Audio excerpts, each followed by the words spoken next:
बिस्मिल्लाहिर्रहमानिर्रहीम। Pakistan cricket board ने squad का ऐलान किया ऑस्ट्रेलिया और जिम्बाब्वे टूर के लिए।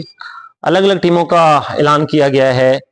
जो ओडीआई और टी20 की टीम है ऑस्ट्रेलिया टूर के लिए और जिम्बाब्वे टूर के अंदर कुछ यंगस्टर्स को मौका दिया गया है। उन खिलाड़ियों को ज़्यादा मौका दिया गया है जिन्होंने डोमेस्टिक के अंदर अच्छी परफॉर्मेंसेस का मुजाहरा किया है। और ये अच्छी चीज़ है कि जो यंगस्टर्स हैं, यंगस्टर्स को मौका दिया जा रहा है।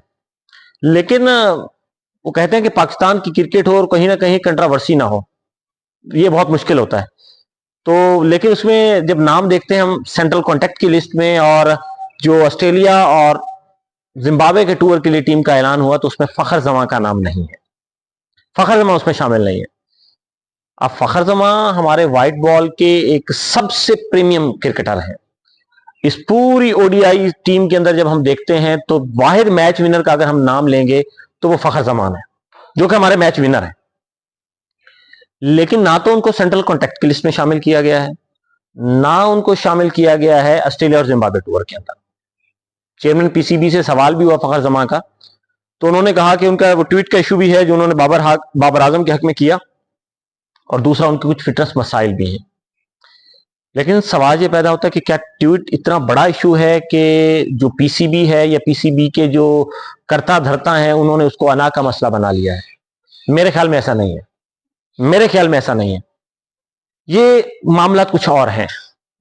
ये मामला शायद वो भी है, जब टीम मीटिंग हुई थी तो वहां पर भी फखर जमान ने कुछ सच्ची बातें की थी। ये भी एक बहुत बड़ा इश्यू है जिसकी वजह से फखर जमान पे इस वक्त रेड मार्क है। मोहम्मद रिजवान ने वाज़े तौर पे कहा कि वो टीम में लेना चाहते थे फखर जमान को, लेकिन उनको मना कर दिया गया।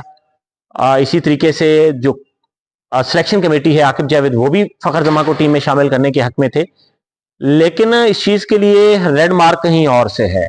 जो आला हुकाम है उनकी तरफ से कोई रेड मार्क लगा हुआ है फखर जमा पे। अब ये भी कहा जा रहा है कि वो फिटनेस टेस्ट दें तो दोबारा उनको सेंट्रल कॉन्ट्रैक्ट के अंदर शामिल किया जा सकता है, या जो अफ्रीका का टूर आना है तो उसके अंदर उनको शामिल किया जा सकता है। और ये बहुत सारी बातें जो हैं वो सुनने में आ रही है कि शायद फखर जमा रिटायरमेंट का ऐलान कर सकते हैं, और इस तरह वो अपने सलाह मशवरे कर भी रहे हैं क्योंकि उनकी सर्विसेज है पाकिस्तान के लिए। उन्होंने सर्व किया चैंपियंस ट्रॉफी का फाइनल, कौन भूल सकता है इंडिया के खिलाफ 2017, 18 जून 2017 का वो दिन, जो कमाल सेंचुरी उन्होंने स्कोर की थी और पाकिस्तान को चैंपियन बनवाया था चैंपियंस ट्रॉफी के अंदर। और फिर बहुत दफा उन्होंने पाकिस्तान को जितवाया। आप न्यूजीलैंड के खिलाफ जो 2023 का वर्ल्ड कप हुआ जहां पे पाकिस्तान 400 चेस कर रहा था, तो क्या इनिंग खेली थी उन्होंने, एक वन साइडेड कर दिया था मुकाबला। तो फखर जमा, ये इसमें कोई शक व शुबा नहीं है कि फखर जमा हमारे मैच विनर हैं। पीसीबी हुकाम को फखर जमा के साथ बैठना चाहिए, फखर जमा के साथ वो बैठें। जो भी गिले शिकवे हैं, जो भी चीजें हैं वो दूर की जा सकती हैं। ये ट्वीट कोई इतना बड़ा इशू नहीं है, और ट्वीट के अंदर उन्होंने जिस बाबर आजम के लिहाज से एक सपोर्ट का इजहार किया है, आल्दो के वो सेंट्रल कॉन्ट्रैक्ट के हामी थे उस वक्त, सेंट्रल कॉन्ट्रैक्ट के अंदर शामिल थे, तो ऐसा ट्वीट उनको नहीं करना चाहिए था। लेकिन बहुत सारे इश्यूज हुए, बहुत सारे इश्यूज होते रहते हैं। जब उनको माफी मिल सकती है तो फखर जमा को क्यों नहीं मिल सकती? एक ऐसा क्रिकेट जिसने पाकिस्तान को बेबहा फतुहात दिलवाई हो, और जो इस वक्त पाकिस्तान की जो व्हाइट बॉल की क्रिकेट है उसके अंदर वो वाहिद ऐसे खिलाड़ी हैं जिनको मैच विनर कहा जाता है, तो उसके साथ अनापरस्ती नहीं करनी चाहिए, ना ही उनके साथ जिदबाजी करनी चाहिए। फखर जमा इस वक्त खामोश है, लेकिन जो मुख्तलिफ सोर्सेज से खबर आती है कि वो मुख्तलिफ सलाह मशवरे कर रहे हैं अपने रुफका से, शायद वो रिटायरमेंट का ऐलान भी कर सकते हैं, ये एक एक्सट्रीम स्टेप भी वो ले सकते हैं।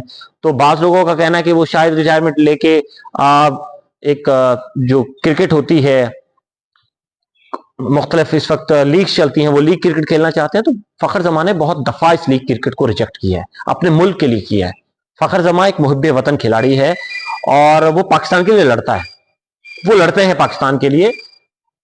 तो पीसीबी को इस इशू पे बजाय इसके कि पाकिस्तान की जग हसाई हो, इस इशू पे बैठना चाहिए फखर जमा के साथ, क्योंकि वो क्रिकेटर है, उन्होंने पाकिस्तान के लिए सर्व किया हुआ है। नकवी साहब ये जो बाकी पीसीबी के करता था उनको बैठना चाहिए। जो पाकिस्तान की बेहतरी है, जो पाकिस्तान के लिए अच्छा हो सकता है, तो उसके लिए वो हल निकालें, बजाय इसके कि दोनों साइडें एक अनापरस्ती में आ जाएं। तो इस अनापरस्ती में और किसी चीज का नुकसान नहीं होता, नुकसान सिर्फ मुल्क का होता है।